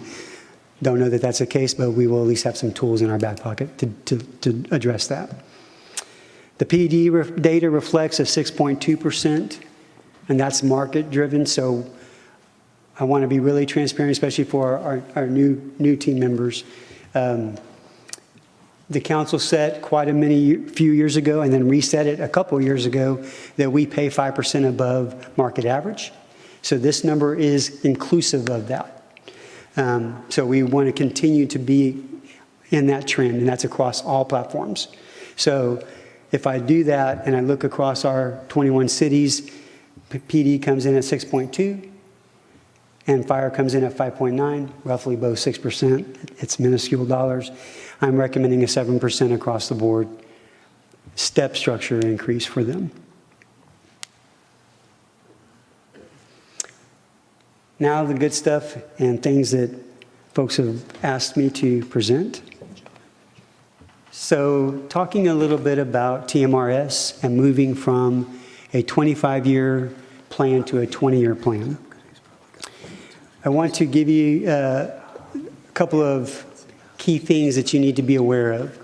Rates for TMRS were already set for 2022 and 2023, so no matter what we do, you'll see a blip in 2023, but the rate itself stays the same. If we do the change, if you all approve moving from 25 years to 20 years, I have a trend line that will show you what that cost is, but then you see that it flattens out because of what we're trying to do with those dollars. But I did want you to be aware that just even if you do adopt this year, 2022 doesn't change. That's their set rates, and they don't backdate those time frames. So our deposit rate is 7% for employees. It's a 2-to-1 match. You see updated service credits that we have, yes. We do have the transfer service credit, which means there are certain cities that we allow them to bring into and give them time in our system. That doesn't give them dollars, but it does give them time. And then we have a annuity increase at 70%. We don't currently have the 20-year retirement. We do have a 5-year vest. And it's actually 5 years, 1 day. You have to be here 5 years, 1 day to get that vest. Important if you're going to go through a divorce, because don't get divorced after that. You get divorced first. I've learned that. All right. Sorry. Go back. We do have normal cost rate. Think of the normal cost rate as being your cost to run the plan. That's not the unfunded liability piece. It's the cost running the plan. Okay, that's TMRS verbiage, and it's confusing. It confuses me. So the best way to think about that is, because I'm going to give you two pieces to add together. and one of those is the normal cost of the plan. Prior service rate changes, when we move up, we do have an insurance policy called a supplemental death rate. That's an annual insurance policy that TMRS applies to our plan, and we pay for that on an annual basis. It equates to that 0.19%. It can change from year to year. That's typically what it has been, but it is really not part of TMRS. It is an insurance policy. Excuse me. So our total rate today comes down to $19.15. So for the public, they may wonder why isn't it the 14 versus the $19.15? Because it's a 2-to-1 match, and we're putting in 7%. That was from an actuarial adjustment that was done many, many years ago, and we are the whole system, not Farmers Branch, but the entire TMRS system is paying that.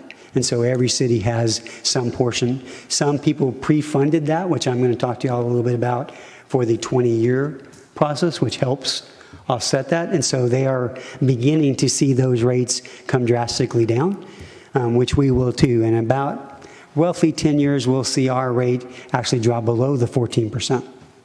So that if we continue the funding that we're doing. Then noting in here, going to a 20-year retirement, most things stay the same, except for we're adding the 20-year.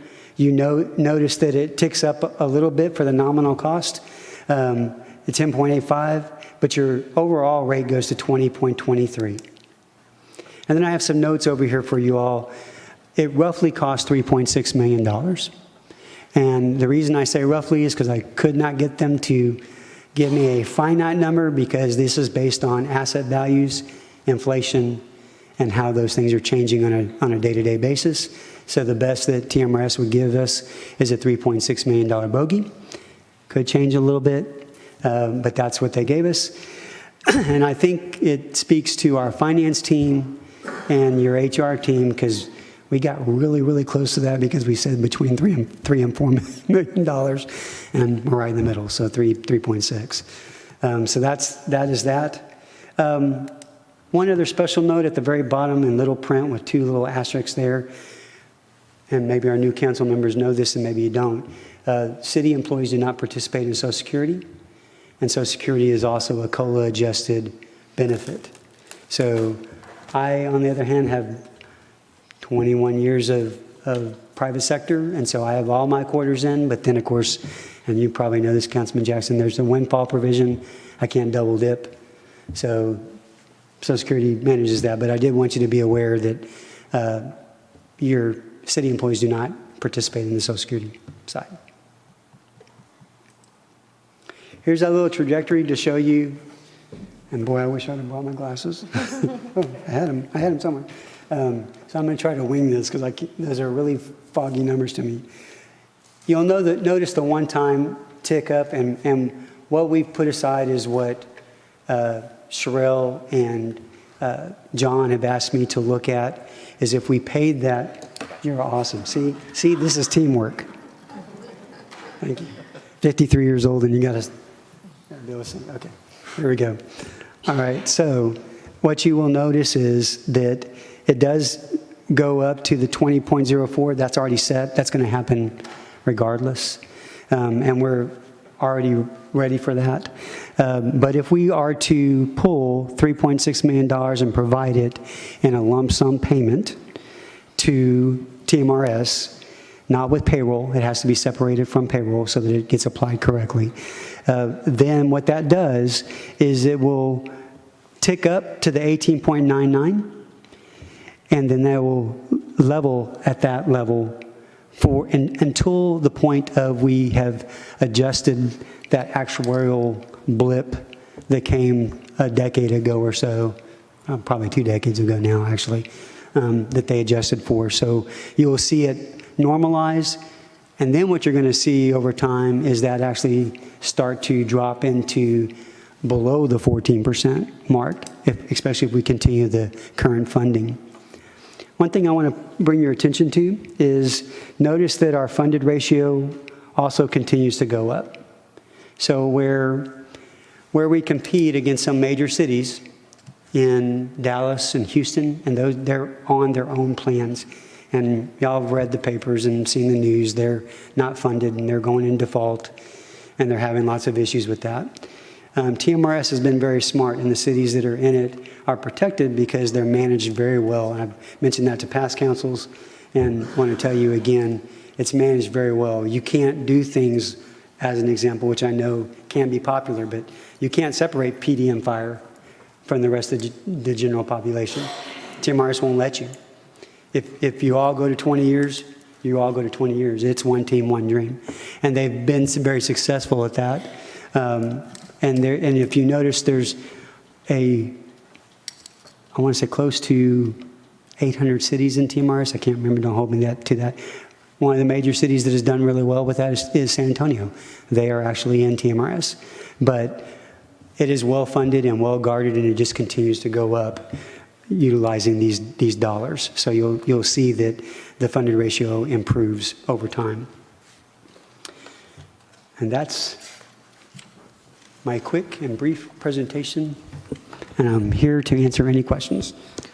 Mr. Beasley, thank you very much for your presentation and your leadership. Thank you, sir. You made it pretty easy to understand Thank you. what we're looking at as potentially looking at a huge change Yes. for our city. So with that, I will open it up to council members that have questions. Councilmember Williams. Mr. Beasley, thank you so much for the presentation. I just had one point of clarification. With the ask on the police officers, and maybe Chief Hale needs to help us with this, the 4 additional patrol that we're adding, is that in addition to the overstaffing that we approved in last year's budget? So It's in combination of you may offer or you may offer, but part of them are part of the overstaff. So that's what we're looking at, but it's 3, if my memory is serving me correctly, it's 3 that are overstaffed and 1 that's full hire. okay, perfect. I just wanted some clarification. Did I get it right? Yes. Look at that. So we're adding essentially 1 more or 2 more in addition to what we budgeted for last year. I believe that's right, and the reason that is because you're constantly rotating folks, and we've had people leave, et cetera. Yep. Yeah, Okay. it's effectively like the overstaff number from last year was not necessarily baked into the ongoing head count. And so what this 4 does is 2 of those 4 basically fill that on a permanent basis.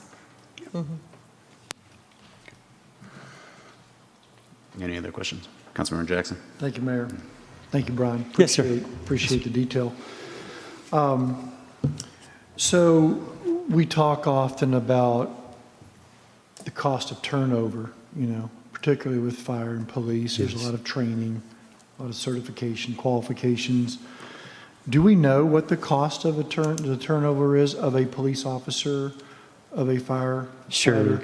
It ranges about 40% of their salary and it depends on the position that they're filling or we're losing. So but it's expensive, and then it's repeated. So Right. it's a significant dollar amount.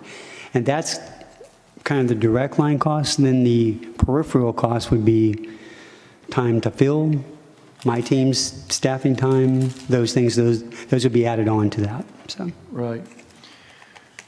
That's pretty significant. And in a time when everybody's fighting for the same people, that's right. can impact our budget as well as our ability to serve our residents pretty materially.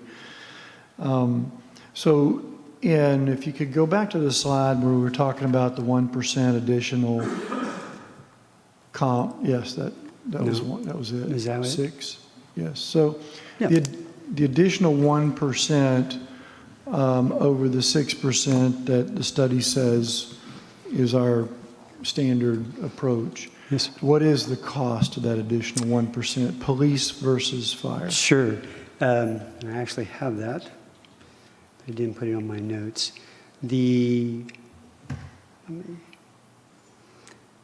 Without going to Councilman, let me go and pull that data for you, because I actually have it on a spreadsheet, but it's not connected to this PC. Okay. Where I'm going is, I have read several other cities' budgets, or I'll rephrase it, I've skimmed several other cities' budgets. Some of them are like 300 and 400 pages long. Yes. And Well said. everyone's doing this. Yes. Everyone is trying to attract police officers and fire departments. Richardson, for example, is doing 6% pay increases for theirs, right? So if what's the average cost of a sworn officer? The average cost is 78. 78. So we're hoping to attract an officer that has Richardson as a choice for an additional $780 a year. Correct. Yeah. Comp-wise, there are other benefits. Farmers Branch is far better than Right. Richardson. We know that. Amen. Yeah, we hope they see that and come here Right. instead. However, $780 a year is not going to sway my decision if Richardson is closer to home and gas is still $4 or $5 a gallon. Correct. And there are other factors. Correct. So where I'm going with this is I would really like to see that cost of 1% and consider not 7, but perhaps 8 or 9 or even 10. Okay. And I realize that a salary increase is not something we take back when suddenly officers and firefighters become cheaper. Right. I don't believe they will. But we have other ways to adjust our budget, their compensation and such. But my goal is best paid, best trained, best staff. Right? Best staffing. And that would be my goal as well. The only thing that I would provide some clarity to is that comp philosophy that the council set was at 5% above market. So when we do that, now what we're going to say is we're going to be, with the 1%, we're now 6% above market. Right. So that now starts to sway folks. However, in this very tight market, I don't disagree with you. I agree completely. Right.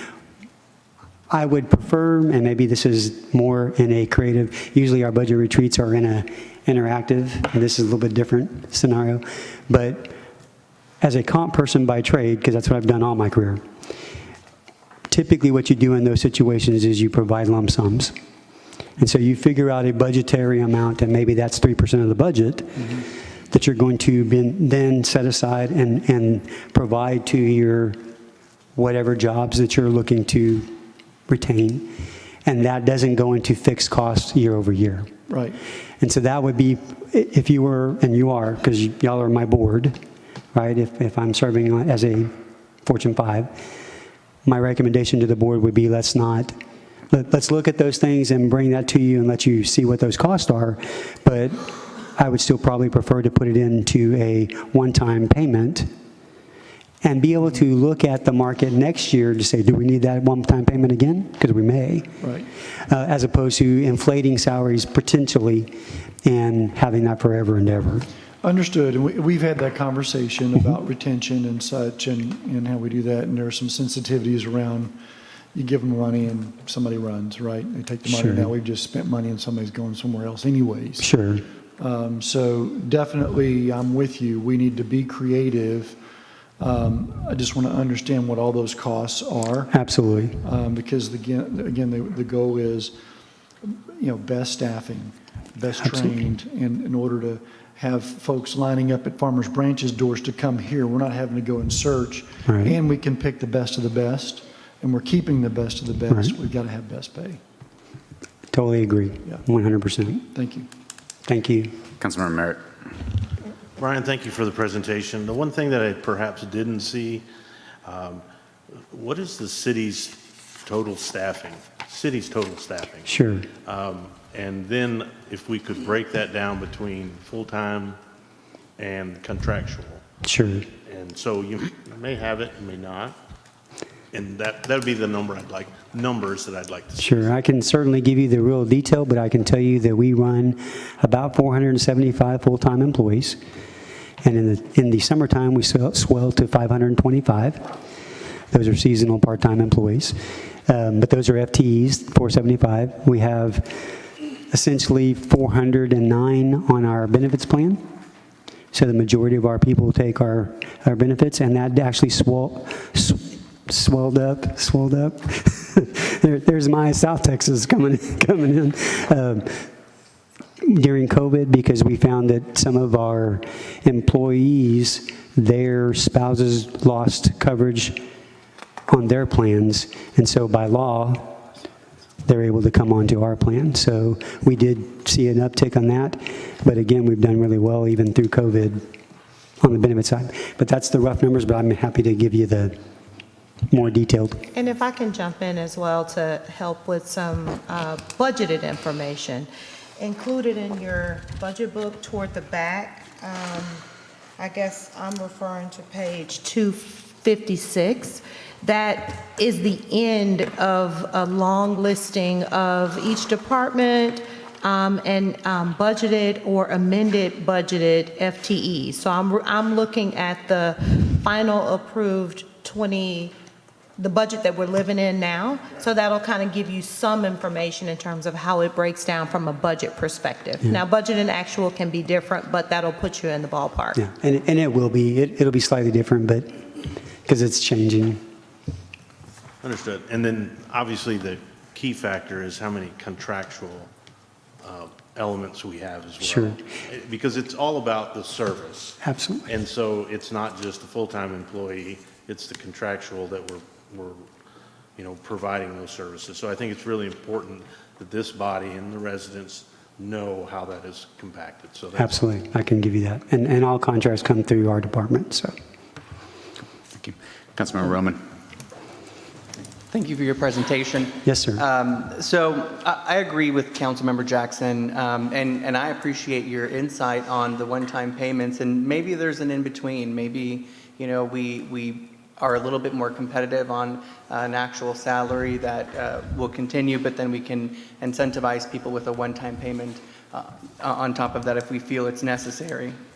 Because I agree that I think we have a fantastic staff, and I want to make sure we can keep them. And when someone does retire or choose to go somewhere else for whatever reason, that we can easily attract somebody else to take that spot. Absolutely.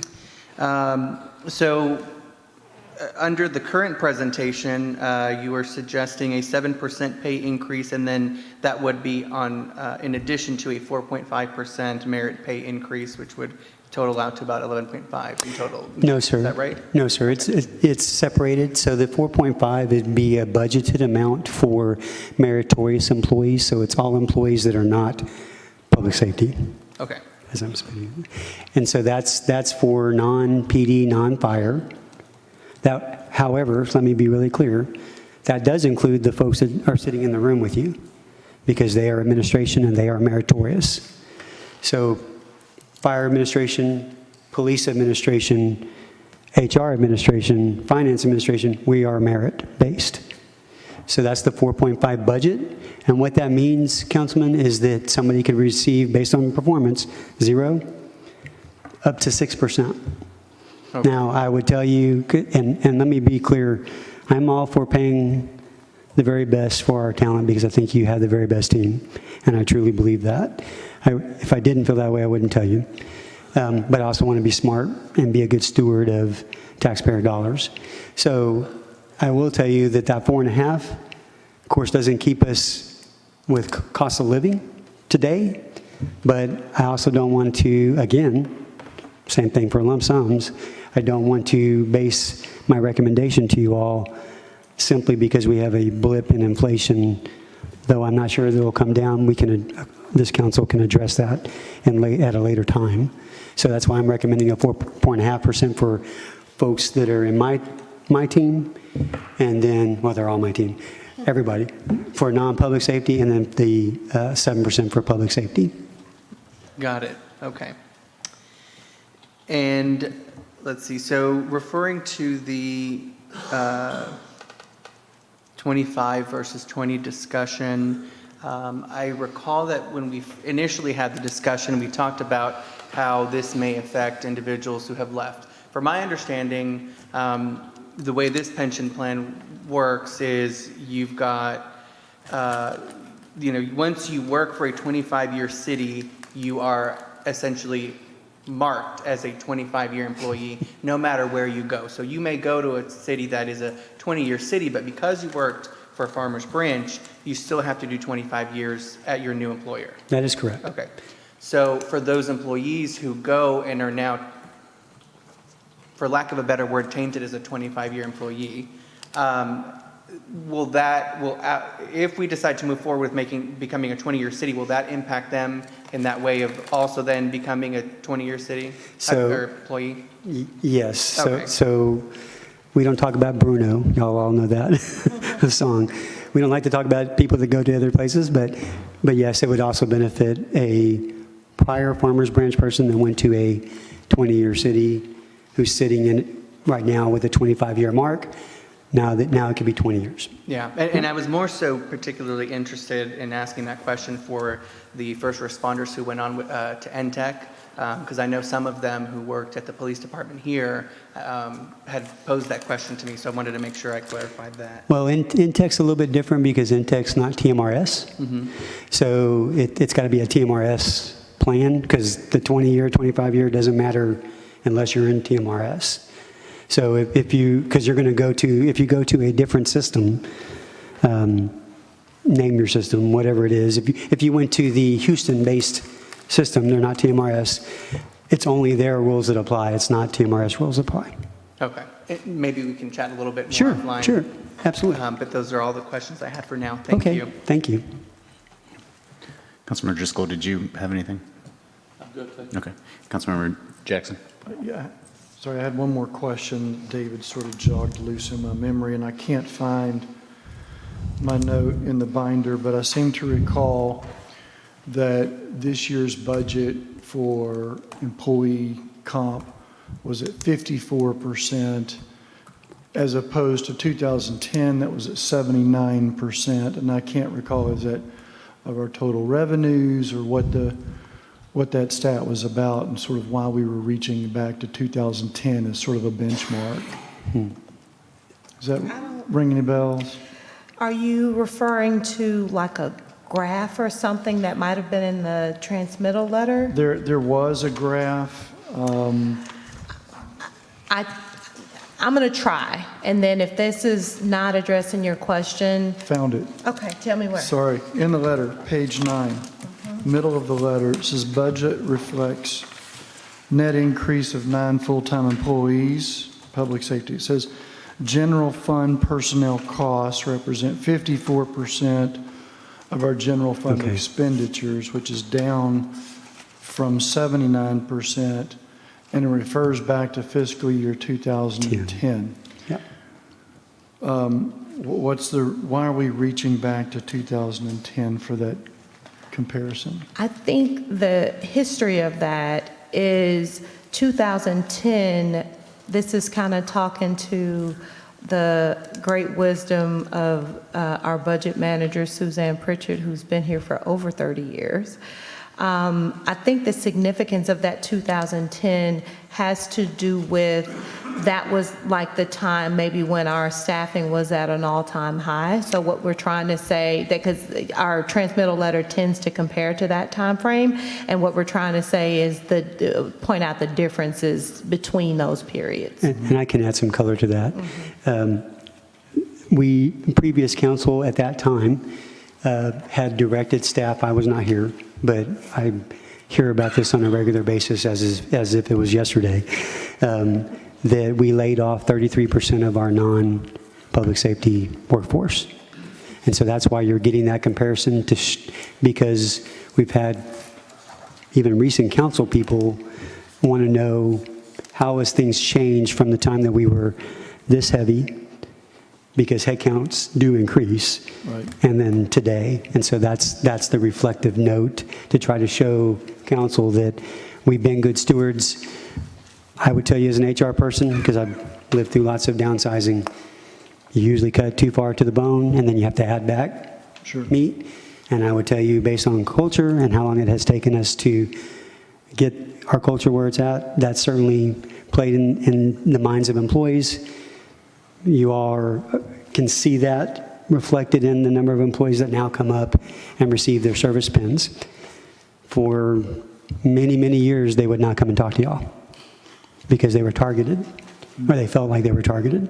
So if I'm getting my 10-year PIN, I'm going to be on somebody's spreadsheet in HR that's talking to some council person to remove me. Again, that's many, many years ago, but that was the feeling. But we've been asked those questions, so we still provide the data. So, yeah, if we look at the graph and we think about the conditions in 2008, obviously we had a pretty serious economic concern in 2008, and I'm sure that Yep. the ensuing years, 09 and 2010, we see a decrease in the staffing substantially, and then 2011, it hit bottom. We've grown since then. I would be interested, I'm not sure that, at least to me, I don't see the relevance in reaching back to 2010. Maybe it's time to Let it find go. a better or different benchmark. Sure. But if today we're at 54%, what were we at last year and the year before, and watch those trends, you can see it visually in the graph by number of sworn, non-sworn employees. But the 54% makes a lot more sense in my mind. Right. So I'd be curious just to sort of see the last 5 years.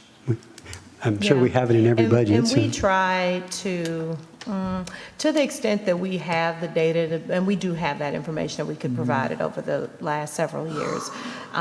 If we have it, we try to provide it in a graph format throughout the years, because there's all sorts of different ways or angles that council members or the public would like to see the information. But yeah, we can provide you with what percentage, let me make sure I got your question clear, what percentage public safety is of general fund, or let me make sure I got I what think you're it's employees. It's employees total. It's a very common question of organizations. What amount of your expense is comp? And I think Okay. that's important for us to Absolutely keep a is. pulse.